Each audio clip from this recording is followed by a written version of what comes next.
Marie-Monique Robin, journaliste, prix Albert Londres en 1995 pour Les Voleurs Dieu, réalisatrice de documentaires.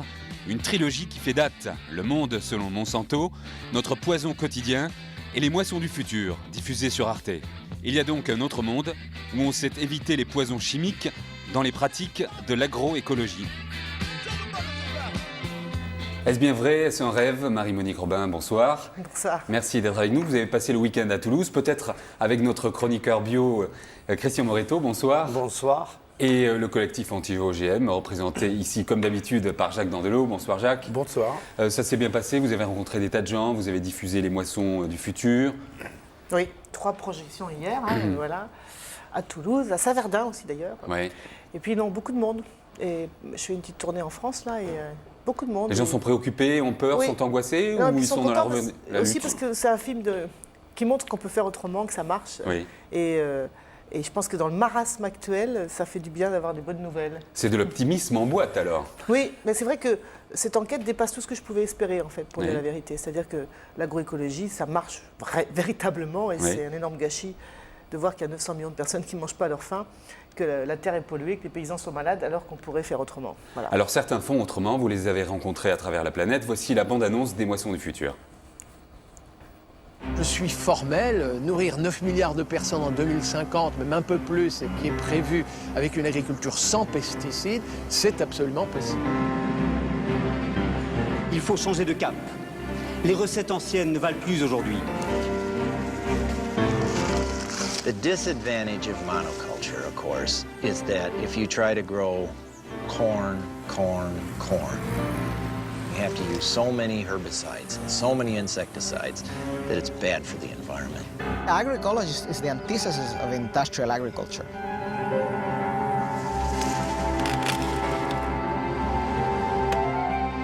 Pamene takhala zaka tikuchita ujeni girisidi ya wathuyo ayi tikusimba lokoma lothendera bwino ng'amba ikubwera apa chimanga mukuchiona mene chililimu. Humus, der Boden ist der Schlüssel. Das 20. Jahrhundert war das Jahrhundert der Chemie in der Landwirtschaft, zumindest, wahrscheinlich auch noch darüber hinaus. Das 21. Jahrhundert ist definitiv das Jahrhundert der Biologie.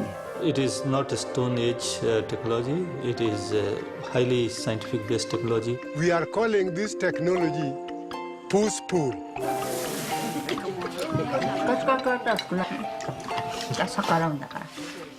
Kon objectif men kam enen yalla yata ken wiye remoɓe Sénégal en mbawan Sénégal. Le estamos llamando una agricultura sostenible.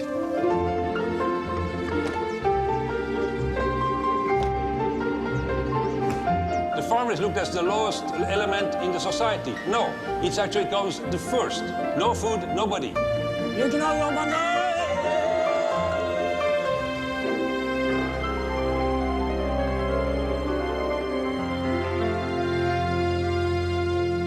Il y a même des Américains dans ce film optimiste, Corn, le génie du maïs aussi.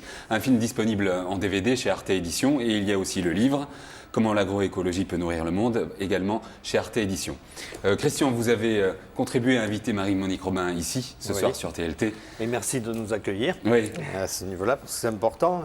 Effectivement, alors là, Marie-Monique Robin, dans le documentaire Le Monde selon Monsanto, Notre poison quotidien, vous avez dénoncé un certain nombre de choses. Là, vous partez sur une autre aventure qui est donc de montrer que des choses sont possibles pour nourrir tous les êtres humains et des choses donc, dans le domaine de l'agroécologie. Alors, qu'est-ce qui vous a poussé à changer de versant en quelque sorte et aller vers ce documentaire? Alors c'est pas un changement de versant en fait, c'est continuer de tirer la même pelote. Vous voyez, moi ça fait des années que je fais des films et des livres pour montrer les effets du système agro-industriel sur la terre, sur l'eau, sur les paysans qui utilisent des pesticides, des consommateurs qui mangent des aliments, etc.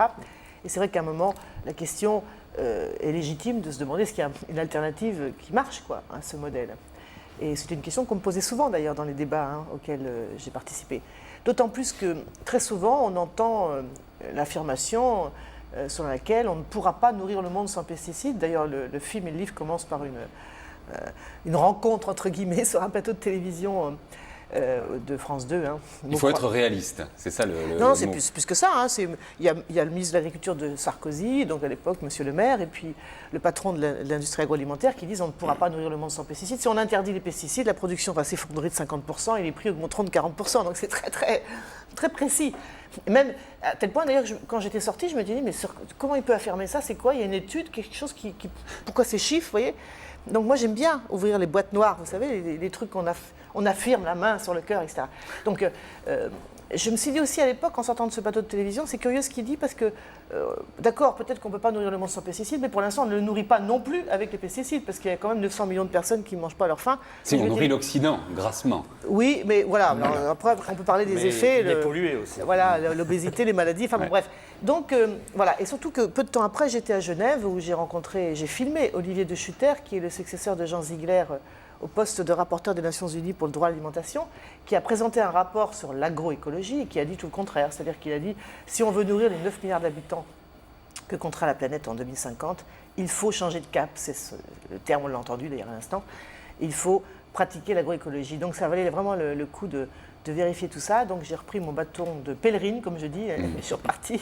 Donc c'est le portrait de plusieurs agriculteurs qui travaillent dans le sens que vous exprimiez il y a un instant. Donc un Américain, on a vu un Allemand. Alors l'Américain, non, l'Américain justement, il ne fait pas d'agroécologie et je peux vous dire que c'est le seul paysan déprimé de tout ce film. Tous les autres qui pratiquent eux l'agroécologie. Ah non, oui, mais c'est même... on l'air heureux, oui, mais c'est vrai, c'est absolument incroyable. D'ailleurs, ils travaillent pour leur communauté ou pour leur cercle familial, pour une contrée, y compris pour leur pays. Mais je veux dire, ils sont heureux parce que ça marche, parce qu'ils nourrissent évidemment leur famille, leur communauté, et surtout ils ont un sens à leur travail. Et moi, ça m'a beaucoup touchée parce que je connais beaucoup de paysans en France. Je suis moi-même née sur une ferme et j'ai même fait un film sur le suicide des paysans en France. Ouais. Il y a beaucoup de paysans qui se suicident à cause de l'endettement. Vous savez, voilà, c'est la profession où on se suicide le plus avec celle des policiers, n'est-ce pas? Et là, de voir ces paysans qui parlent avec vraiment enthousiasme et un savoir-faire absolument incroyable, hein, là, c'est la magie de la caméra, si vous voulez, hein, parce qu'on voit bien qu'ils sont heureux. Et c'est une première chose. Et puis sinon, ça marche, quoi. C'est-à-dire que, y compris les rendements, moi, je m'étais dit en partant, je vais peut-être découvrir que les rendements sont inférieurs, parce que c'est ce qu'on dit toujours. Hein. Mais je me suis dit, bon, comme on va gagner dans d'autres domaines, l'eau sera moins polluée, donc ça coûtera moins cher à la société, d'accord? Pour qu'on ait de l'eau potable au robinet de Toulouse, là, hein, il faut payer, n'est-ce pas? Et on paye de plus en plus cher, n'est-ce pas? Donc voilà, les nitrates, les résidus de pesticides et toutes ces saloperies qu'il y a dans l'eau, d'accord? Bon, il y aura moins de paysans malades, c'est mon enquête précédente, ça coûte cher à la sécurité sociale. Hein. Il y aura moins de destruction de la biodiversité, etc., moins de gaz à effet de serre, parce que je rappelle quand même que l'agriculture industrielle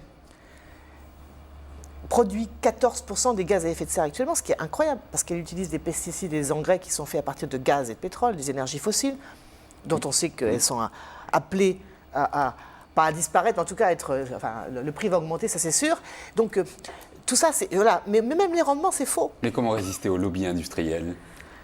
Comment résister au lobby industriel? J'ai volé la question à Jacques du collectif anti-OGM, oui, qui est très intéressé par la discussion. Alors, je lui poserai la même question. Non, alors, est-ce que lui-même arrive à résister au lobby industriel? Ce qu'on voit dans cette enquête, c'est Olivier de Schutter de l'ONU qui le dit. Effectivement, bon, ça marche, aucun doute, ça marche vraiment bien. On peut nourrir la planète avec ce modèle et tout le monde s'en portera mieux. La planète, les paysans, les consommateurs, tout le monde. Le problème, c'est maintenant comment on fait pour qu'il y ait un changement de cap massif, n'est-ce pas? Et c'est vrai que le plus grand obstacle nous aurons, nous, dans les pays du Nord, parce que ce sera plus facile finalement dans les pays du Sud, c'est la puissance des lobbying, il le dit lui-même. Hein. Donc, qui n'ont aucun intérêt, comme il dit, à ce qu'on enseigne aux paysans comment se passer de leurs produits. Voilà. Mais les politiques ont peut-être un rôle à jouer aussi. Voilà, alors c'est ça, on est bien d'accord. Ont-ils le pouvoir? Jacques Dandelot, vous qui vous frottez à tout ce monde, qu'est-ce que vous en pensez? Qu'est-ce qui est possible? Alors moi je voudrais juste faire allusion à ce pauvre, je dis pauvre peut-être pas en dollars, mais en tout cas pauvre malheureux, cet agriculteur américain qui dit maïs, maïs, maïs, mais moi j'entends malheur, malheur, malheur. Et effectivement, finalement cette courte séquence que les agriculteurs, les agri-managers du Sud-Ouest et d'ailleurs regardent cette séquence et en tirent les conséquences, parce que finalement il y a effectivement des paysans heureux partout dans le monde. Il y en a aussi heureusement en France et en Europe. Mais les agri-managers courent après l'impossible. Hein. Voilà. Agri-manager. Eh oui. C'est le nouveau vocabulaire pour désigner les agriculteurs qui font l'agriculture. Oui, voilà. Et alors, vous-même faites du lobbying ou des actions auprès des politiques. Est-ce qu'ils vous entendent ? Alors, d'abord, on peut parler de lobbying, certes, puisque c'en est. Bon, simplement, il faut comparer les moyens entre, je sais pas, Monsanto au hasard et les collectifs des faucheurs volontaires ou les collectifs anti-OGM. Mais malgré tout, effectivement, depuis maintenant une dizaine d'années, ce lobbying, en tout cas, ces actions qui ont été faites pour dénoncer les cultures OGM, ont eu un résultat, pour l'instant. En tout cas, l'épée de Damoclès est toujours au-dessus des têtes de tout le monde et le fil est très très fin, très ténu et les ciseaux pour couper ce fil sont très très nombreux. Énorme, comme dans les dessins animés. C'est ça, voilà. Bon, on va essayer de solidifier. Il y avait dans ce documentaire, notamment, vous parlez de l'agroforesterie. Alors on pourrait penser qu'en plantant des arbres, ça prend de la place pour les cultures. Ah, ça c'est formidable. Hein. Alors dans le film, je suis allée au Malawi pour présenter un programme d'agroforesterie. L'agroforesterie, c'est le mariage des arbres et des cultures, n'est-ce pas ? Mais je préférais parler de ce qui se passe en France parce que voilà ce qui nous intéresse. En plus, c'est pas très loin d'ici.